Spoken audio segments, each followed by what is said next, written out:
Good afternoon, distinguished guests, ladies and gentlemen, and welcome to the Prospects for Democracy in Vietnam. On behalf of the organizers, I would like to thank you for taking time out of your schedules to join us today at what I'm sure will be a very enlightening seminar. My name is May Tran, and it is my pleasure to be your moderator today. The format today will be a speech from our speaker, followed by Q&A period with a mixture of questions from in the room and questions collected online. Since the fall of Saigon 39 years ago, the communist regime has been relying on rule by law to maintain its political power. From internet censorship to torturing political dissidents, there's systemic oppression on all fronts. In Vietnam, the rights to freedom of speech, freedom of press, of association, or assembly simply do not exist. One recent victim is prisoner of conscience Dang Sung Yu, a young activist who is currently detained and being tortured in jail for peacefully protesting, and was convicted of trumped-up charges of attempting to overthrow the government and was sentenced to 13 years in jail. Dang Sung Yu is only one of the many activists who share the same dream for a better Vietnam. Today, there are more and more people who are taking to the streets, are less afraid, and are bolstered by the injustices that they face. Today, the government of Vietnam faces pressure from both within and from within the country by the citizens of Vietnam and from without by the international community. To shed more light on the opportunities for change and the challenges to come, I'd like to introduce Mr. Do Hoang Diem. Do Hoang Diem was born in 1963 in Saigon, Vietnam. Finding the dictatorship and injustice in his homeland unacceptable, he joined the democracy movement as a college student and became a member of Viet Thanh in 1982. He holds an MBA from the University of Houston and has held executive positions in diverse industries, including banking, manufacturing, and healthcare. He is currently devoted full-time to promoting democracy and human rights in Vietnam.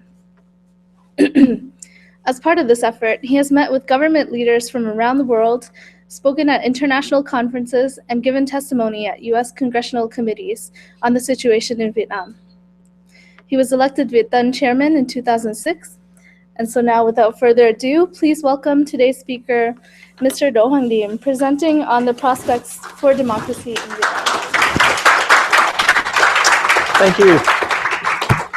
Thank you, May, for a very nice intro. And good afternoon.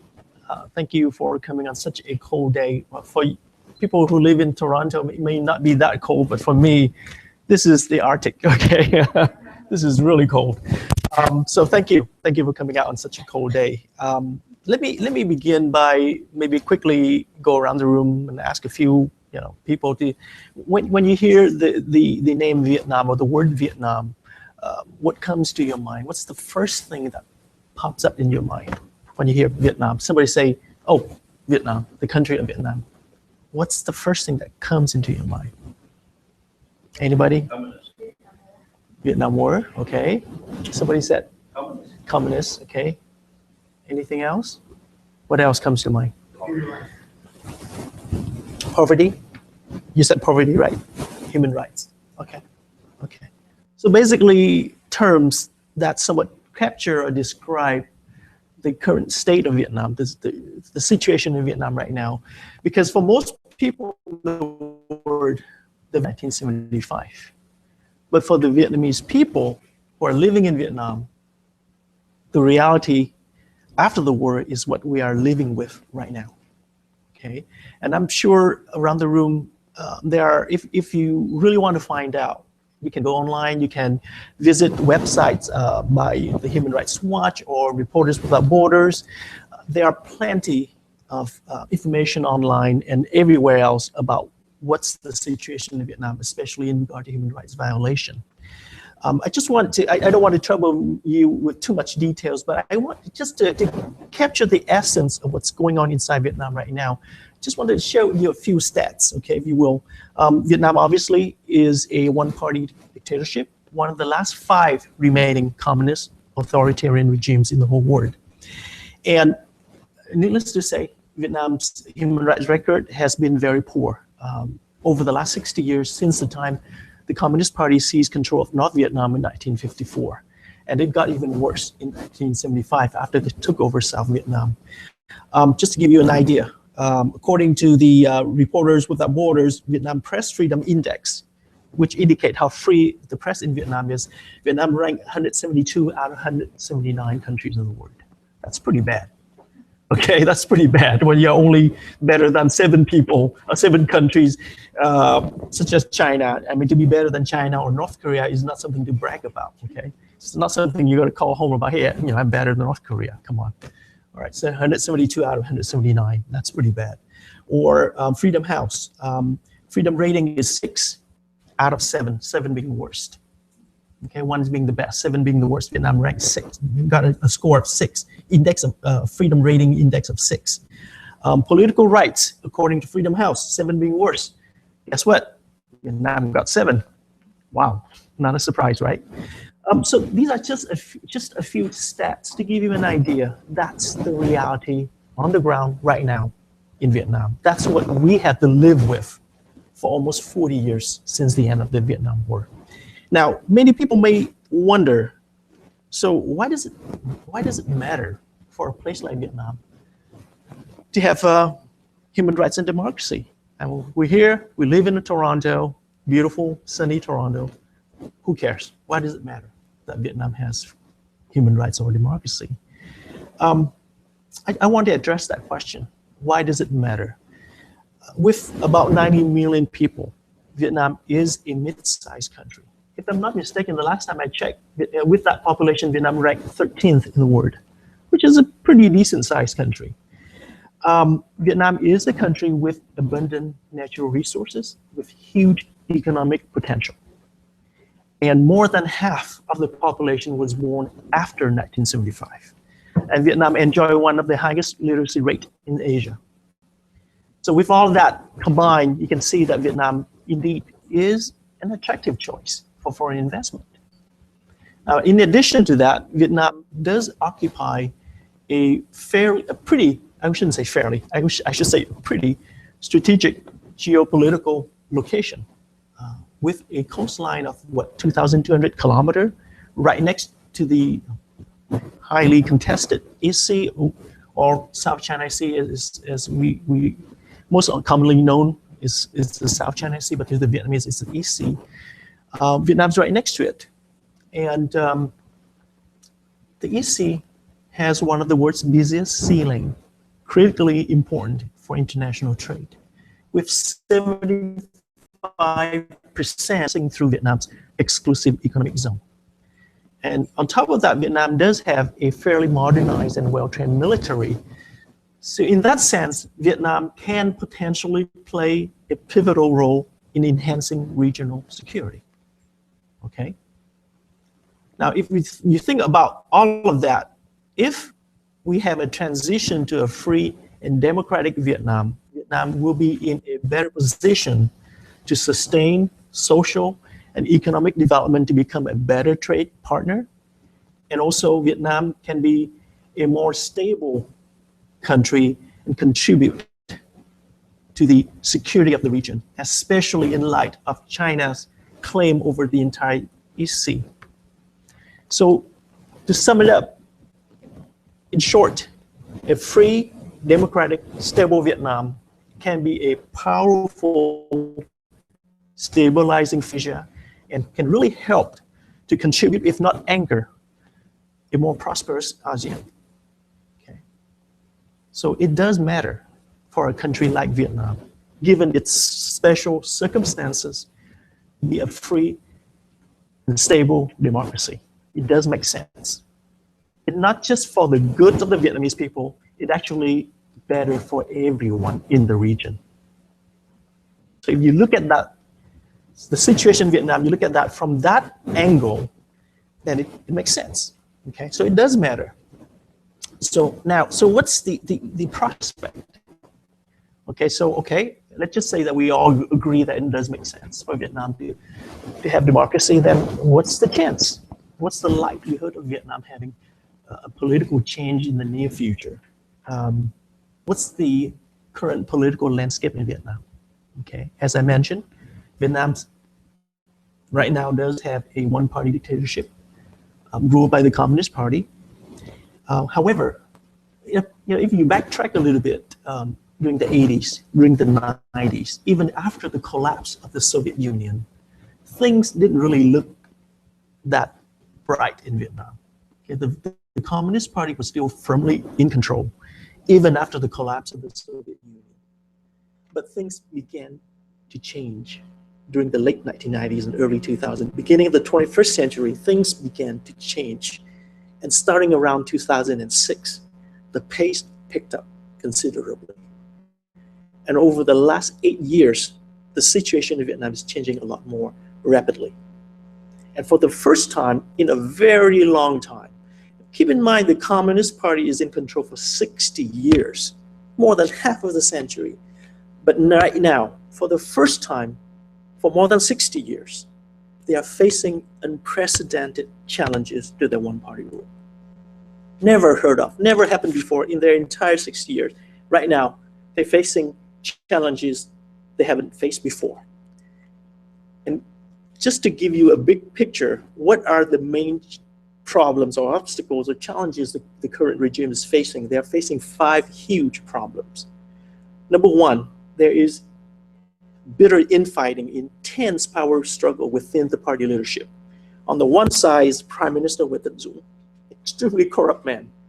It has been estimated that during his 7 years as Prime Minister, he, his family, and his cronies pocket about $40 billion. Okay, that's the estimate. 7 years of his rule, 40 billions in his pockets. Okay, that's one side. On the other side, we got President Trương Tấn Sang and Communist Party chief Nguyễn Phú Trọng. Those are the two main camps butting heads right now. And that infighting, that power struggle is intense. And what's so special is that now it's broke open into the public. It's no longer a secret. It's all over the internet. It's on the news. Okay? So people know. People on the street in Vietnam heard about it, know about it. Okay? So, and this infighting has a paralyzing effect on the top leadership, damaging the chain of command and compounding the resentment from the people and from their own party rank and file. And trust me, in 2 years from now, Congress, and believe me, the power struggle will only get worse leading up to the party Congress. Who's going to be in charge after 2016? It's not going to get any better. And the division will have a much more profound impact on party unity and authority. So that's problem number one. It's huge. Problem number two, China. The current regime is widely viewed by the people and their own party members as being weak and unwilling to stand up to Chinese aggression. Now, to make matters worse, their close connection to Beijing and their constant efforts to defend their relationship with the Chinese Communist Party really paint them as traitors in the eyes of the people. Okay?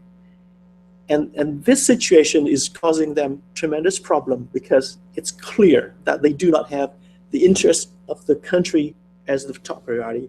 They have the interest of the party, the Communist Party control on power as the main primary priority. And it's become so clear right now in the eyes of the Vietnamese public. So that's problem number two. Problem number three. Because of the infighting, because of corruption, because of the China dilemma, their own party members have become very unhappy, if not angry. In addition to the public, the population is angry at them is one thing. Their own membership is now angry at them. Again, for the first time in a long time, we have many former high-ranking communist officials, party intellectuals, party members actually have joined the pro-democracy movement and demand more political freedom and human rights. Some even left the party to organize their own organization, to create their own organization to challenge party rule. And right now, the morale within the party is declining, And the numbers of Communist Party members in Vietnam who had quietly left or simply stopped participating had reached a new high, to the point that they have to actually acknowledge that. And the leadership in Vietnam right now is scrambling for a solution to end that situation where members are beginning to leave the party or simply quietly not participating anymore. They just don't show up for party function anymore. They just don't become active as before. Okay, so that's problem number 3. Now the fourth problem for them is the pro-democracy movement.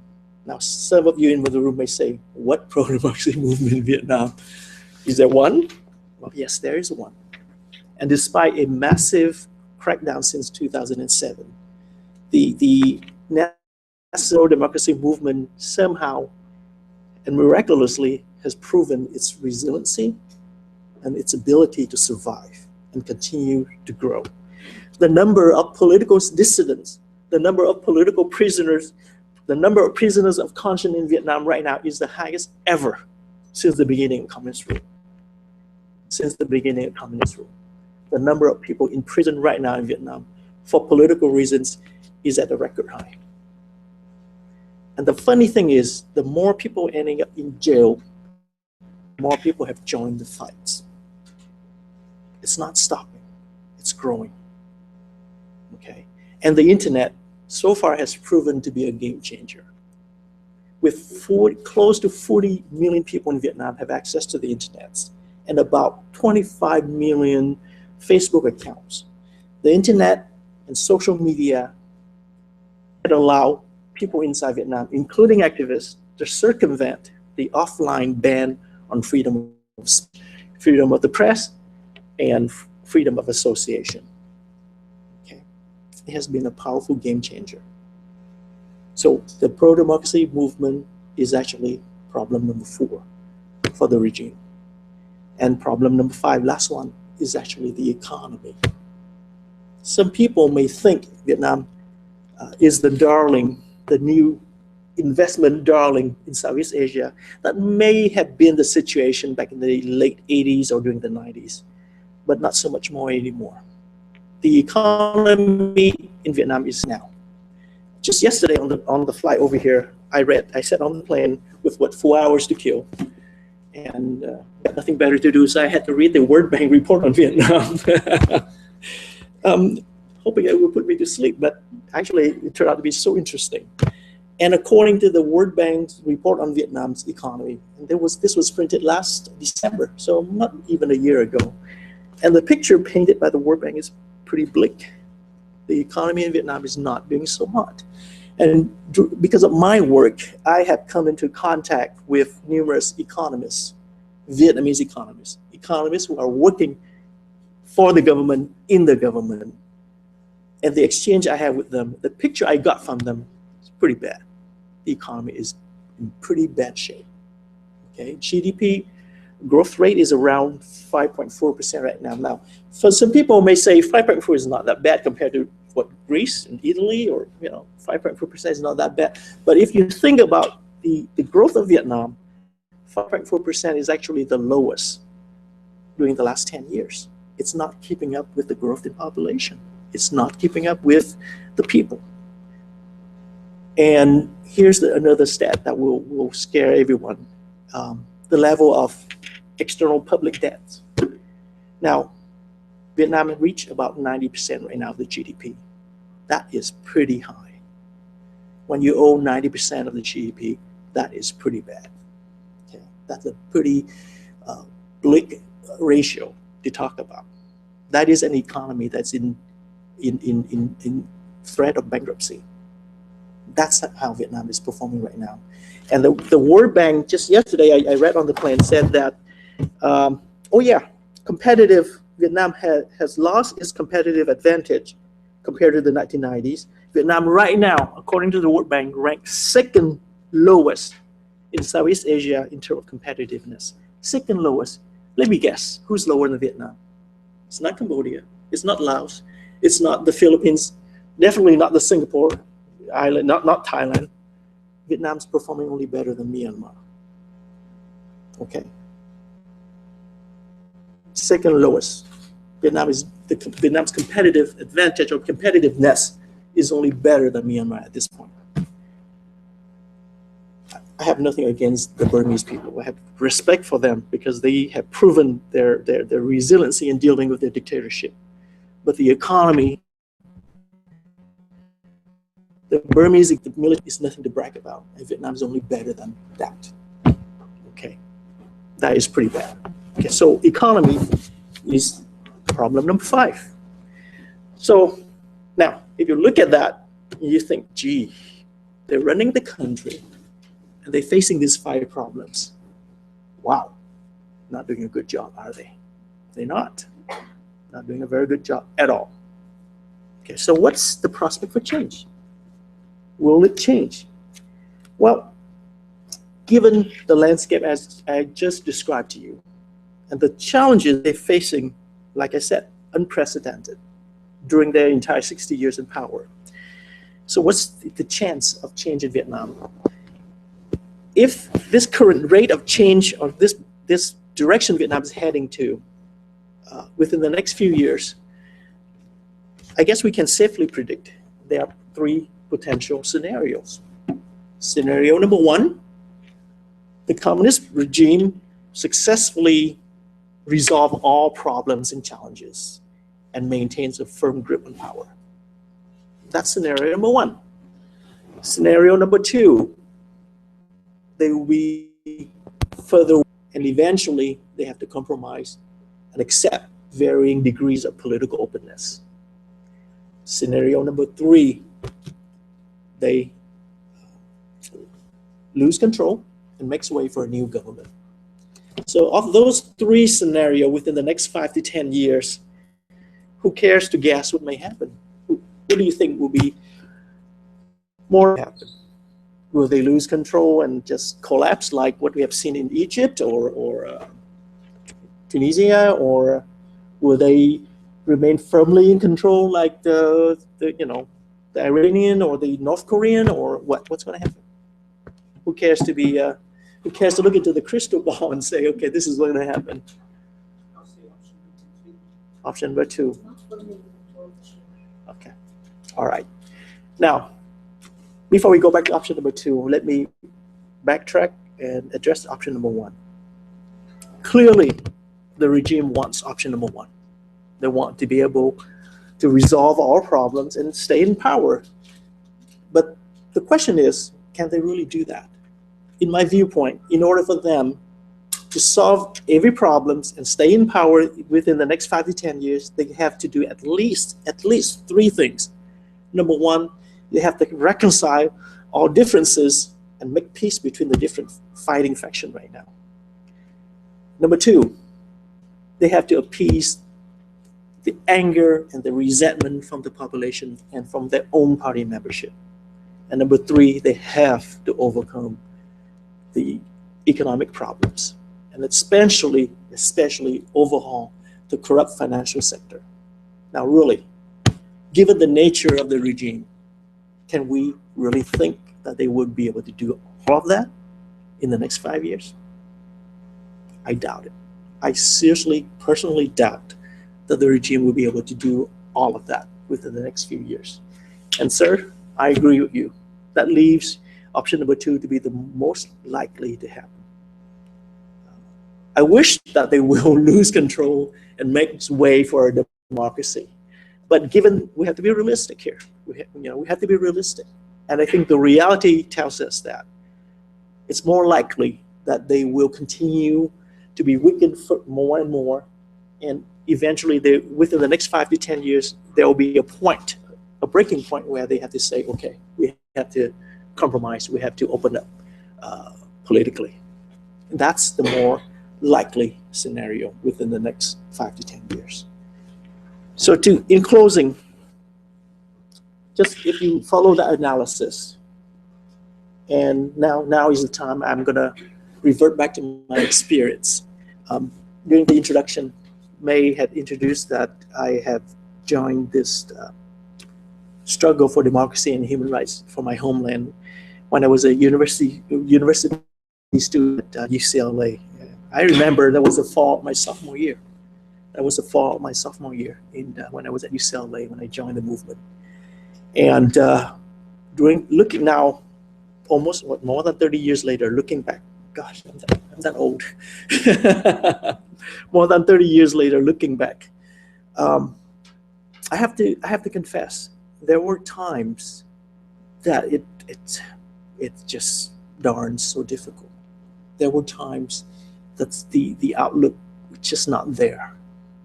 Okay, there were times I felt like I was walking in a dark room, a dark tunnel, and I do not see the light.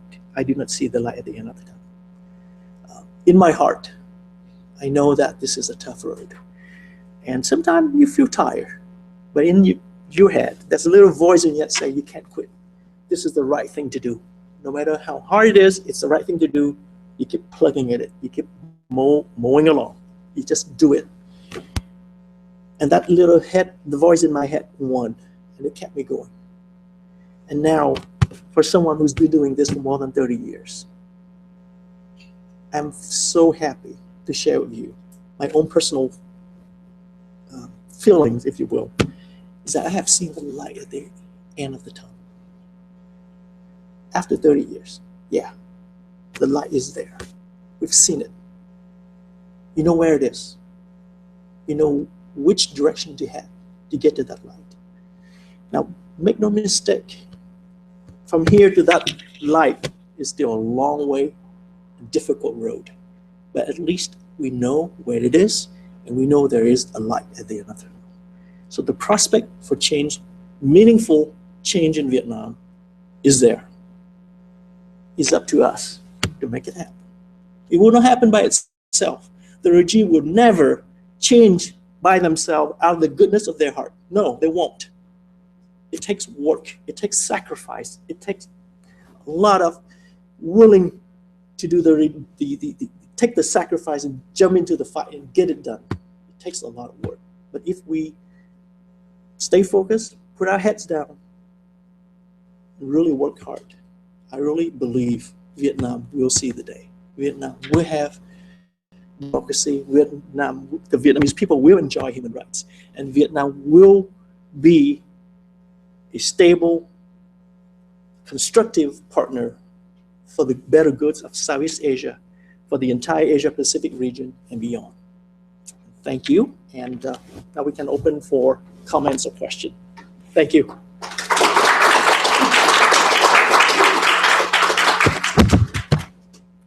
So how do we do the question now? It's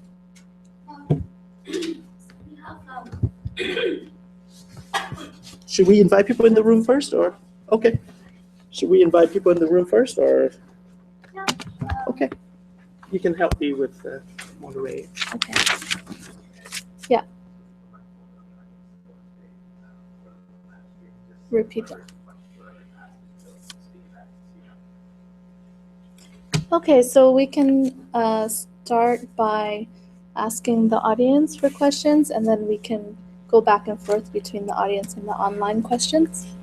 Oh, and actually, I'd like to hear your feedback and comments as well. It doesn't have Comments any questions. as well as questions. Yeah. Comments, feedback as well. Yes, sir. What exactly we can do to put more pressure to speed up this process? Yeah. Pressure has to come from basically 3 different angles. From inside Vietnam, from inside the Communist Party, and from the international community. Okay, those 3 pressures need to be present, and they need to be well coordinated if we want to bring about change in Vietnam. Now, the question is, do we have those pressures right now? Are we starting from scratch? The answer is no, we're not starting from scratch. The pressure that's needed inside Vietnam are the political pressure for change. That has to come from the pro-democracy movement, and also social pressure for better governance, rule of law, social reform. That has to come from the general population, and that kind of pressure is already there. Okay, well, I mentioned over the last 8 years, they're there. Okay, pressure from within the Communist Party. Now, 10 years ago, 5 years ago, who was it there? But starting around 2011, so 3 years ago, started to bubble up. I mentioned party intellectuals, former high-ranking official, including former president of the National Assembly, former Politburo member, spoke out against one-party rule. Communist Party members leaving the party. That kind of pressure is bubbling up. It's there. And finally, pressure from the international community has always been there from day one.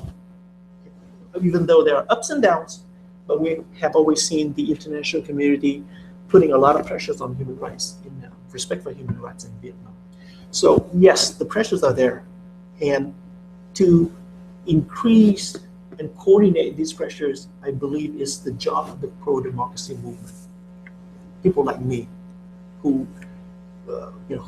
are members of the movement, it is our duty, it is our job to mobilize pressure from inside Vietnam, to reach out to the Communist Party members, to the defected one, and including within the party. If they want to join our investment, we welcome them. So that's our job. Now, for people out here, it's the international community. You can certainly, if you're a Canadian citizen, you can certainly voice your opinion with your local official. Suggest, request, make it known that, and I have to say this, the Canadian government and the Canadian people have been on the side of human rights in Vietnam. The Canadian embassy in Hanoi is one of the more active ones in regard to human rights. Okay, but that's the kind of pressure that we need. That's the kind of work that people out here can help us by working with your government, advocating for the human rights and democracy in Vietnam, and asking your government to support them. With doing that, what I want to know is how do we turn up the heat? Well, the heat has already been turned on. The heat has been rising over the last, like I said, the last 8 years. And if we continue work, I have to be honest, the bulk of the work has to come from us, has to come from inside Vietnam. Now, whether you are Vietnamese or not, whether you live inside Vietnam or not, if you live outside Vietnam, you can still help. And when I meet with the members of my community all over the world, I ask for their help to support the movement inside Vietnam. Support could be in the term of providing material support. It could be, and a lot of Vietnamese who live overseas now are citizens of their respective countries. They can, again, mobilize international support, and that in turn help the movement inside Vietnam. The key here is how do we make sure that the pro-democracy movement can take root inside Vietnam, can continue to grow despite the crackdown, despite the persecution. Can we support the people inside Vietnam to fight against corruption? Just to give you an idea, to organize a demonstration in Vietnam against, let's say, corrupt official, takes planning, takes money. Nothing is free. Everything costs, logistic, everything. That's the kind of support that we need. That's the kind of support that people out here can help us to turn up the heat. If we have more voices from the international community, if we have more means to mobilize people, make it easier. Okay, thank you for that question. The next question comes from Hoàng Ngọc Tuấn from Facebook. What are simple and straightforward ways to provide knowledge about the value of democracy for ordinary citizens under the communist regime? Wow. For a closed society in Vietnam where there's no free press, no free speech, there's no simple and straightforward way. If you live in a society where there's no free speech, there's no free media, no free press, nothing is allowed, no political opposition parties are allowed to exist, there's no simple or straightforward way. But there are ways. I mentioned the internet a while ago, and I really believe part of the reason why we have been able to see all this progress over the last 8 years, the internet had really helped us. So the internet is a way to help spread the knowledge, to educate, to inform people about what's going on around them, what's the value of democracy, what does it mean to live freely, what does it mean to be able to speak your mind without fear of being arrested. What does it mean to be able to walk down the street and join a protest against China without fearing that you're going to end up in jail by this evening? Okay, what does it mean to join a club without fear that you're going to be harassed by the police because that club was not registered properly? Okay, I think the internet is a good way to do that. It's fairly simple. Thank God, it's very simple. Now that's number one. Number two, there are other ways. There are radio. We have radio programs that's broadcast and beam into Vietnam because 40 million people have access to the internet, but that means 50 other millions don't have access to the internet. Radio is another way to get through to people inside Vietnam. Seminars. We do seminars here, but we also do seminars for people inside Vietnam, online seminars. We do that continuously over the last 10 years. We hold seminars online. We get the words out, educate to inform people, group by group, 10 people, 20 people, 30 people. What does it mean to live in a democracy? What does it mean to have human rights? That's another way. So there are ways. They're not simple. They're not straightforward because we don't. Unfortunately, Vietnam is not a free society, but there are ways. Thank you. Would anyone like to ask a question?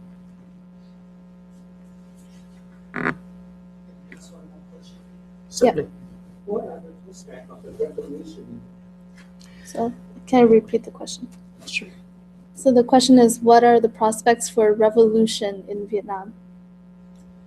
Wow, prospect for a revolution in Vietnam.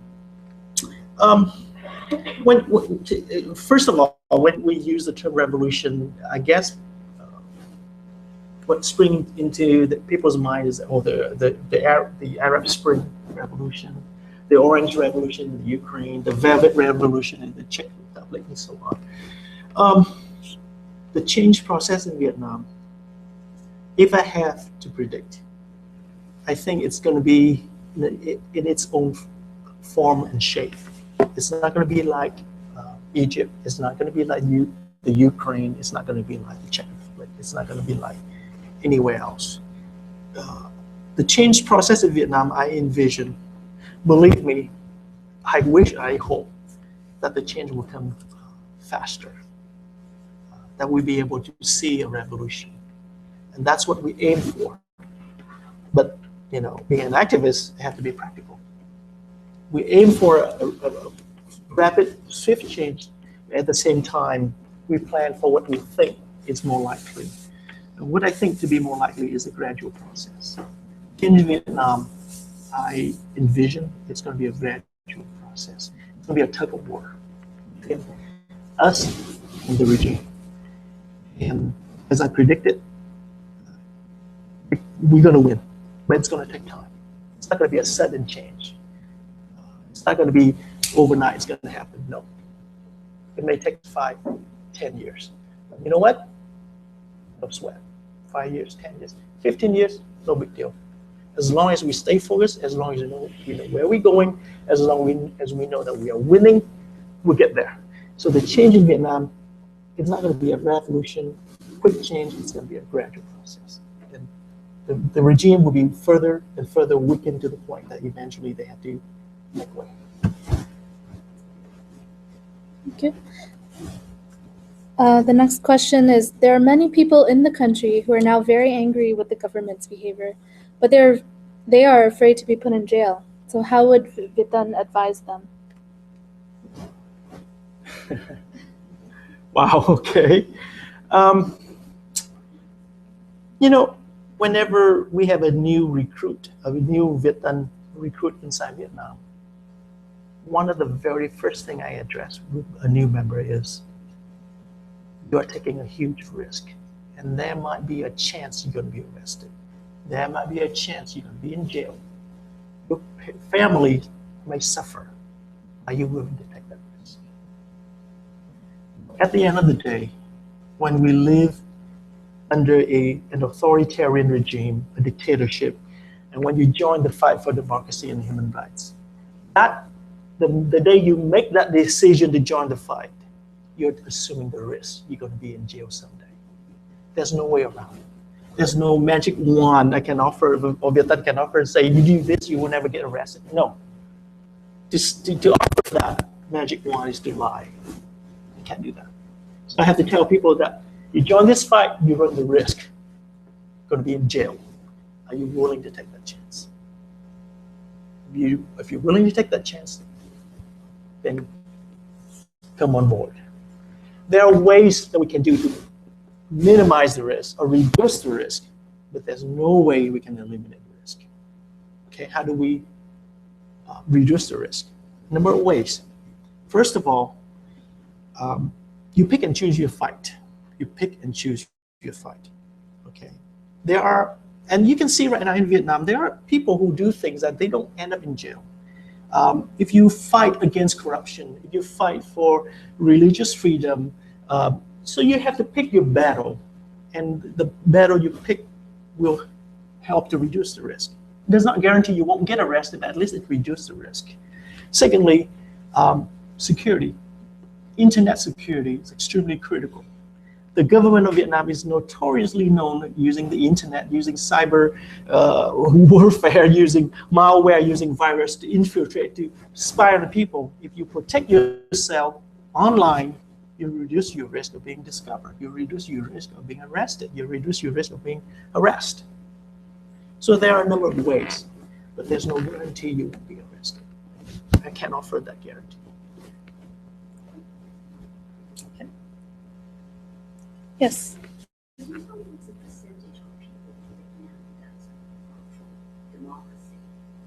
So the question is, what is the percentage of people in Vietnam who are pro-democracy? Good question. I don't have an answer for that because, like I said, being a closed society, no free press, it's really hard to really measure how many out of the close to 90, what we have 88 million people now in Vietnam, 88, yeah, close to 90.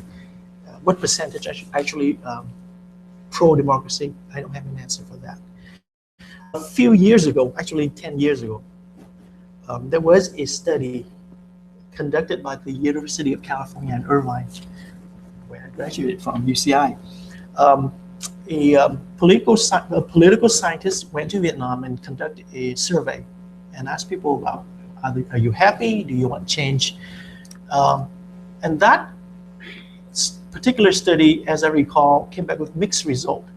But the catch here is that when that person went around and conducted her survey, she was shadowed by an official. So the question is, did people really want to answer what they truly feel when there's an official from the government sitting right next to this surveyor? Oh, I doubt it. So there's no clear answer right now. Yeah. There's no means to really measure on a large scale with a decent sized sample. There's no. It is hard.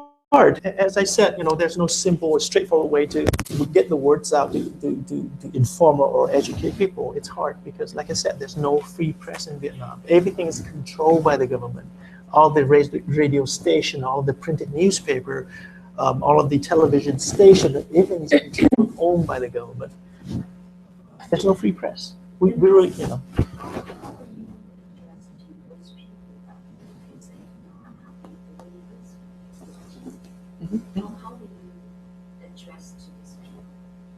So the question was, how do you address those people who are content with what they have? I'm sure there are people in Vietnam right now who do not want to see change. And if I have to guess, I would say there are two types of people who would prefer no change right now. Type number one are people who actually profited from the regime. And make no mistake, there are people who rather have the regime stay in power because they have made so much money. They don't want to lose that. So there are people who definitely would fight change.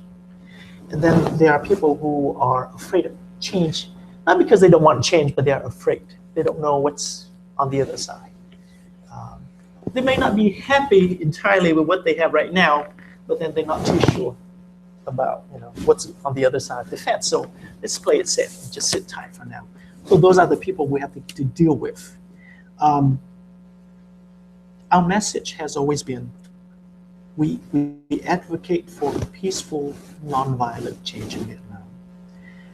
We advocate for change so that people can make a choice. We're not advocating for a total upside down. We're not advocating for that. That's why Vietnam choose the nonviolent approach, and that's why I said that makes more sense to push for a gradual change, give people a chance to realize and see for themselves that, hey, change may not be that bad, change may not be that tough. Okay, that's our approach. Just want to add a little bit to what you just said. You talked about the two groups, the group that's benefiting and the group that's afraid of changes. I think that's another group that will say, changes is great, I don't want to pay any price. Yeah. So that's another group that will not really support you, that they don't like the idea. They just don't want to pay any price. They don't want to Yeah. Okay. You're right. You're right. I kind of lump them together in the bucket of people who are afraid of change for whatever reason. I actually have a very good friend who was the founder, one of the founders of the movement that brought down Slobodan Milosevic in Serbia back in 2000. Pretty good person I have known for some time. And I remember the conversation I had with him back in 2006 or 7, I don't remember, that was 7 or 8 years ago. And he said that, "Dear, do you think that all 17 million Serbs really care about change? Do they really want democracy?" The answer is no. Do you really think that all 17 million Serbs really want to get out on the street and protest? The answer is no. They don't. They want somebody else to do it for them. That's human nature. That's human nature. I had the chance to talk with Egyptian activists, people who were engaged in the Arab Spring that brought down Mubarak. Same thing. These Egyptian friends told me that, you know what, you really believe that all 81 million Egyptians were ready for change? No, they were not. Some don't even care about change. Change usually brought about by a small group of people who are willing to take the risk, who are willing to lead the charge. And that's the beauty of nonviolence. When you reach a critical mass, the rest will follow. Okay. The rest will follow. And my Serbian friend told me that, the day that the crowd, the demonstration in Belgrade reached 100,000 people, that's the end of Milosevic. They didn't need all 17 million Serbs to join the fight. All they needed just 100,000 Serbs, and they got that. Same thing in Egypt. Not 81 million Egyptians joined the fight. 250,000 came out at the Tahrir Square for 2 weeks. That was enough. So Vietnam, 90 millions or 88 millions. Do we need all 88 millions? No. Do we need 8 millions? No. Do we need 1 million Vietnamese? No. Maybe 100,000, maybe 150,000 Vietnamese who will be willing to join the fight and take it to the street, then we can win. So to win this fight, you don't really need 88 million. You don't need 8 million. You don't need even 1 million. Not that I don't want 1 million. If I can have 1 million people on the street, I'll take it. But you know what? 100,000 people, that would do it. That would do it. That's all we need. The next question comes from Dan Hui from Toronto. As long as Communist China stands, can Vietnam change? Wow, tricky question. As long what? Can you repeat? As long as the Communist China. stands? Who's this guy? I want to meet the person who asked me this question. As long as Communist China stands, can Vietnam change? Man, I have to think about this a little bit here. Actually, if you look at the 5 remaining communist communist dictatorship in the world, I'm not counting Laos. Not that I don't care about the Laotian people, but the Laotian communist regime is nominal. It's, For those of you who had traveled to Laos recently, I mean, they are communist in name, but they are pretty much not really a communist country. So let's leave Laos out. So Cuba, China, Vietnam, North Korea. If you look at those four, out of those four, which country do you think will be more likely to change?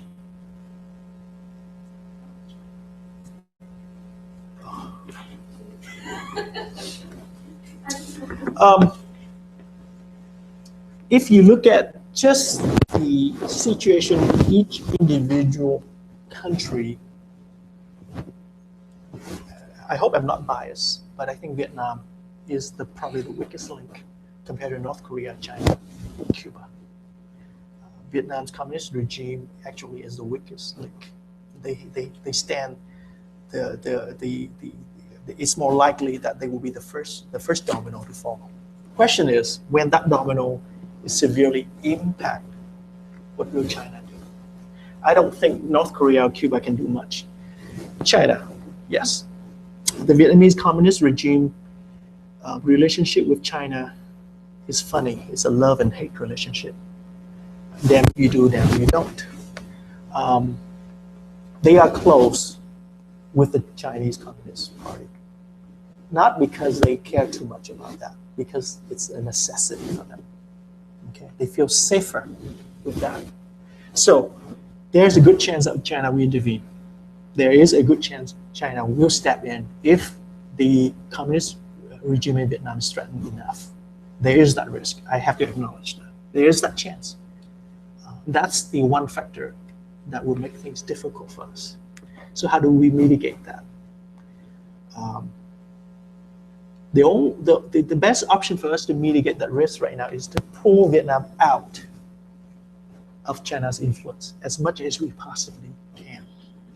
And that's why it gives us a glimmer of hope when we see that people in Vietnam, the people on the street, and even Communist Party members resent Chinese influence over their leadership. That's one good thing to yank them out. Because to be honest with you right now, the Vietnamese leadership in Vietnam, they know that if they appear to be too close to Beijing, that's a kiss of death for them. So they try to walk a tightrope. So that's a good sign. They themselves are trying to self-censor and adjust. The United States is another factor. If Vietnam would be willing to consider a closer relationship to the US, that will be a somewhat of a mitigating factor against China's influence. So to make a long story short, there is that risk. The question is good. There is a risk. It's a risk that we have to deal with. And that's the risk that we cannot. We have to mitigate by finding ways to pull Vietnam away from China's influence, getting Vietnam closer to the US, to Canada, to Japan. So that's what we have to do. We have to pull them out. Give them a safe way out. Tough one. Anybody else?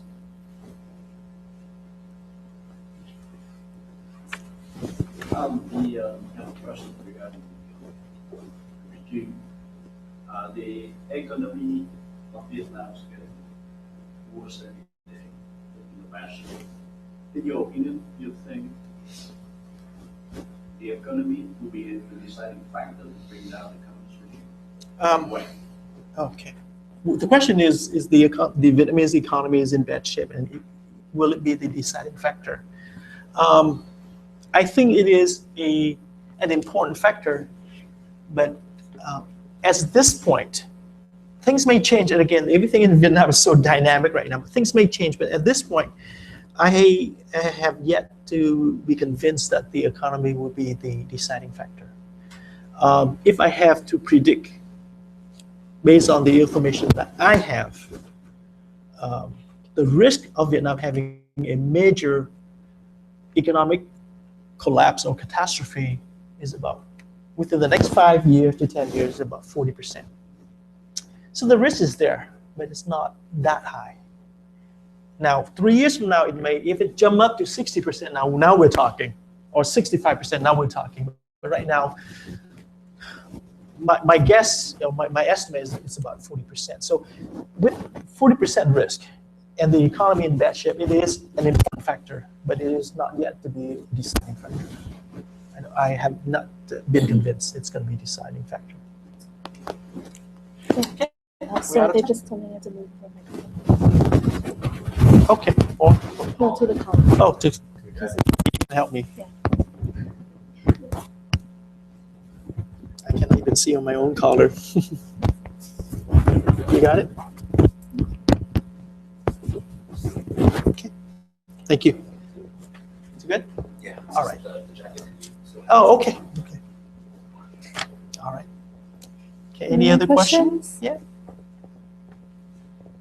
There's one back there. With all the I'd say protests around the other parts of the world, for example, like Arab Spring, and even what's going on in China right now, large contingents happen to be students and young people. Mhm. And one of the problems, I think, with talking about prospects for democracy in Vietnam is that the argument can be made that maybe the young people in Vietnam are not quite ready to join the fight yet, and how difficult. I mean, I don't really know what the percentages are, but it seems like the older generation is still doing the fight over there. And how can you kind of engage the younger generation to do it? Because my argument would be that a lot of revolution, like a peaceful revolution, tend to happen with students and with kind of younger people. Couple points I want to make. Do you need to repeat that question for the live stream now? Okay. The question is really long. Question. Okay.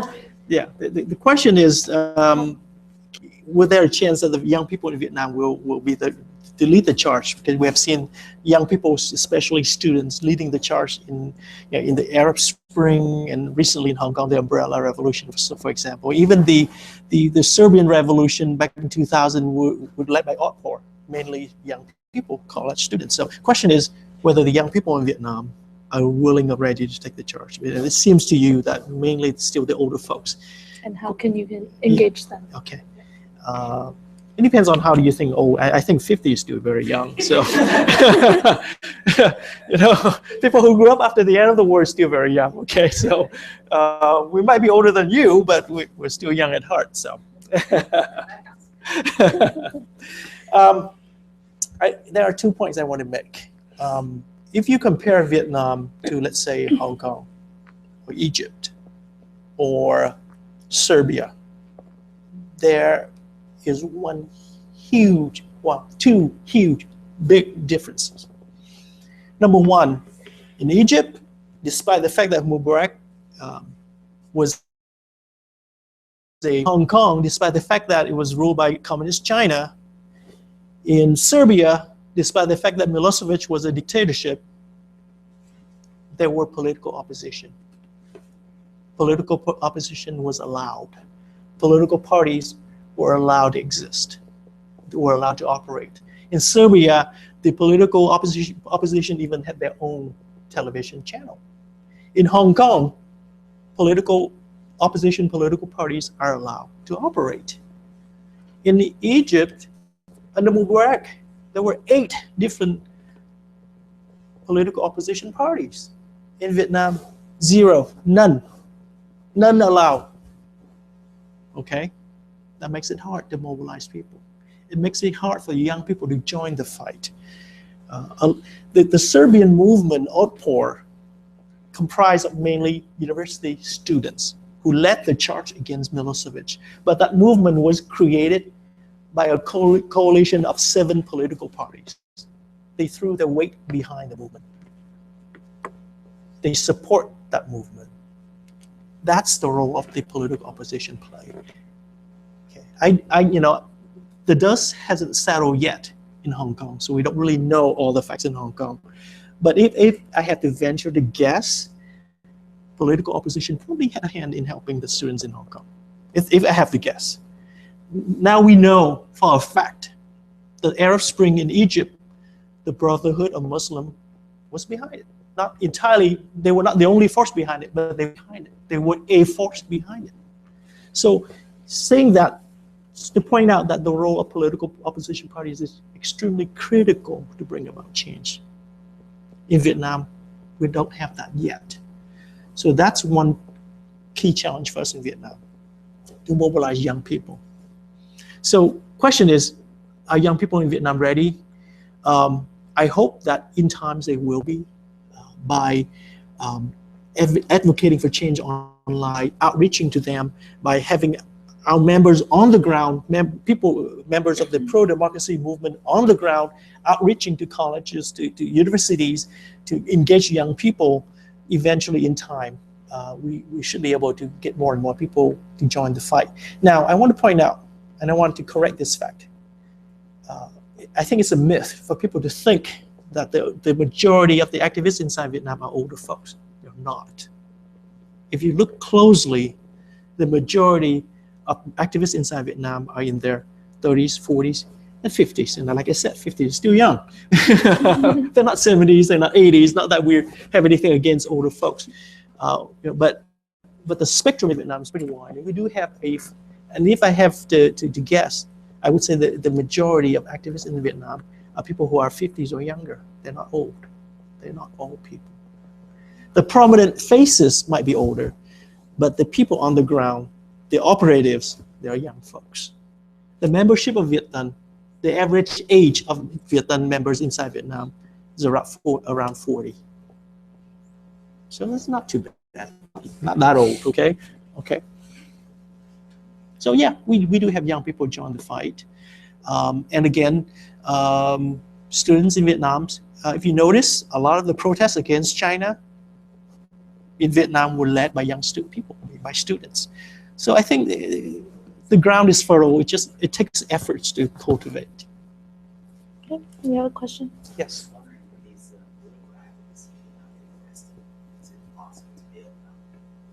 What do you mean by bail them out? They had some influence, sort of international influence that paid for them to get bailed out of prison. Yeah, and there's no, it doesn't work that way. In Vietnam, the government basically arrests and put in jail anyone who they feel the need to do so. And they only release people when they have an advantage by doing so. Recently, they released a well-known activist, Liu Cai. He's a blogger, a well-known blogger, and Liu Cai Nguyễn Văn Hải was released, and he immediately shipped out of the country into exile in California. Unfortunately, right now, there's no way to bail them out. They only release people when their jail term actually is up, they're done, they finish their sentence, then they're out, or when there's something to be gained by releasing them. Or in a number of cases when there's intense international pressure, then yes, they will release them. But barring those three exceptions, there's no way to bail them out. Any more questions? Okay. I'm gonna go back to Facebook. Oh, okay. Sure. The next question is from Jung Yuk Thung from Facebook. Mhm. Where should most pressure be put on the Vietnamese Communist Party, and will it be strong enough to create a breakthrough? Okay. I think a while ago I sort of alluded to that, talking about political and social pressure, talking about change pressure from within the party, and talking about international pressure. So I will not go back on that. I did mention the kind of pressure needed. I want to elaborate a little bit more based on that recent question. So where do we aim the pressure? I talk in general term of the kinds of pressure that we need, but where do these pressure directed at? Okay. Right now, the main focus is to direct this pressure toward a number of key areas. Keep in mind that all dictatorship, all authoritarian regimes are supported by different pillars, if you will. They have pillars of support. The military is one, the economy is another one, the secret police is another one, their legal system is another one, and so on. The party apparatus is another one. Those are a number of pillars that support or hold up a regime. And the pressure has to be selectively aiming at the correct pillar, to weaken those pillars to bring the regime down. And right now, some key pillars are somewhat more easy to attack. and some are more difficult to attack. Okay, the legal system in Vietnam is actually a pillar that's somewhat easier to attack, because on paper, the Vietnamese government, at least on paper, have to put on a good face. So they have certain legal, they have certain laws that allow certain rights. So we address that. If you allow those rights, let the people do it. Okay, and how come you don't pass law to protect the right to protest? The Vietnamese constitutions talk about human rights. What happened in reality? What's going on?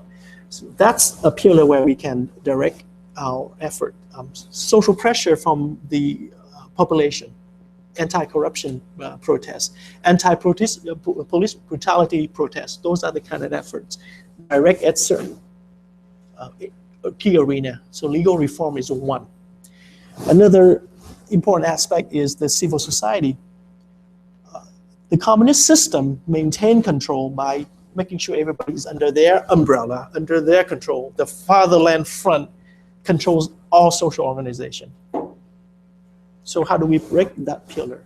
By advocating and promoting grassroots organizations who do not obey, who do not fall within the control of the Fatherland Front. That's another pillar. That's another effort. We push for those organizations.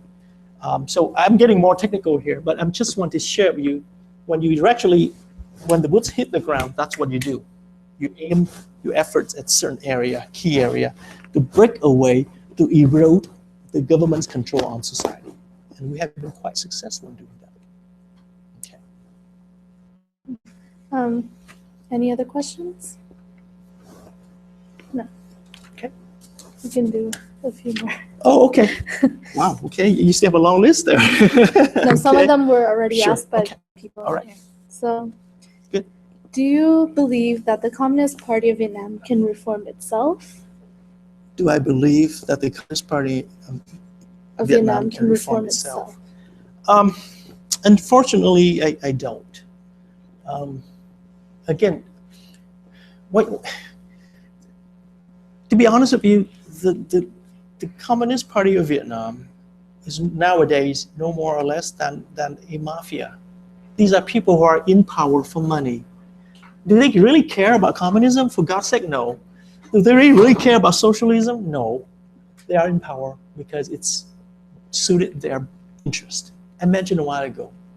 And by the way, the figure I showed you, the approximate number of $40 billion that the Nguyễn Tân Dũng and his cronies pocketed, was not a number I made up. It was a number I got from the economists who work inside Vietnam, who work for the government. These economists, who are government economists, told me, by their estimate, Nguyễn Tân Dũng and his regime pocketed $40 billion in 7 years. So it was not my number. I didn't make that up. Okay. Can people like that change? I don't know. I wish they do, but I doubt. I doubt that they will change. So I don't think the current rulers of Vietnam, the current dictators in Vietnam, will change by themselves, out of the goodness of their heart, can reform themselves. I don't think so.